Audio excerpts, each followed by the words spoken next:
Hello lovely audience, welcome back to another quick tutorial of Quick Guide. Into this video, I am going to show you how can you unlink your Instagram from Facebook. So without any further ado, let's dive right into this exciting video.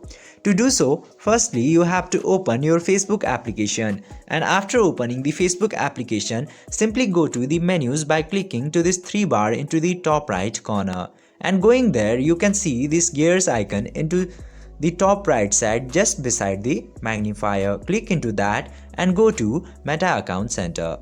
After coming to Meta Account Center, you can see this accounts option at the bottom. Just simply click into that and you can see all of the linked accounts into here. Just simply click to this remove button to remove your Instagram account.